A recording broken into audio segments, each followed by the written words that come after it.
అప్పుడు అది ప్రోవోక్ కేసు. అందులో సివిల్ సూట్ నడుస్తోంది కోర్టులో.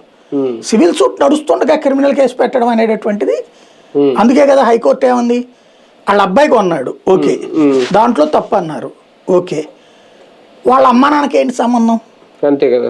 అతను మేజర్, పోనీ మైనర్ అయితే అతని పేరుతో వీళ్ళు తప్పు చేశారనుకోవచ్చు అన్నటువంటిది కోర్టే కదా వాళ్ళకి ఎగ్జామ్షన్ ఇచ్చింది. వాళ్ళ అబ్బాయికి ముందస్తు బెయిల్ ఇవ్వనంది, వాళ్ళిద్దరిని అరెస్ట్ చేయడానికి వీల్లేదు, విచారణకు సహకరించండి అంటే వాళ్ళ తప్పు లేదనినే కదా.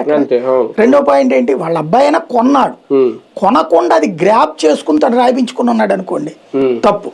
కాబట్టి అందులో నాకు వీళ్ళు చెప్పేది అవతల చెప్పే దాంట్లో ఇద్దరు దాంట్లో కూడా ఓ పొలిటీషియన్ అండి ఆ మాత్రం చెక్ చేసుకోవడా అనే ఫీలింగ్ గురించి వస్తుంది. అదే సందర్భంలో పొలిటీషియన్నే మోసం చేయగలిగిందా, లేకపోతే పొలిటీషియన్ చేతిలో పావుగా మారి ఆమెను ముందు పెట్టారా, ఆమె పేరుకి డబ్బులు కూడా ఆ రోజుల్లోనే చీటింగ్ గా, అది మనం చెప్పలేము, జరిగింది ఏంటనేది తెలియాలి. అయితే అది నిజంగా ఇక్కడ ఉండి పోరాడాల్సింది, భయపడి పారిపోతున్నారు, నోటీసులు కూడా తీసుకోవడానికి వీళ్ళు రెడీ అవ్వాలి.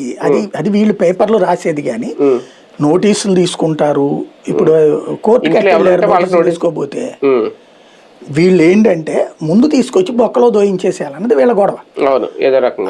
ఫస్ట్ లోపలేసేస్తే జైల్లో పెట్టినోడల్లా క్రిమినల్ అనుకుంటే చంద్రబాబు నాయుడు అచ్చెన్నాయుడిని వీళ్ళందరినీ రవీంద్రని అట్ట అనుకున్నారా జనం, నువ్వు ఎందుకు మరి అట్లాంటి పిచ్చి పని జైల్లో పడేసేయడం అంటే ఏదో అంటే ఒక ప్రతీకార ఇచ్చ లేదా ఒక మడ్ స్లింగింగ్ గేమ్ అనమాట, బురద చల్లడం కోసం ఆడే ఆట అది తప్ప. అలా కాకుండా మీరు కూడా జెన్యూన్ గా చేయండి దాన్ని.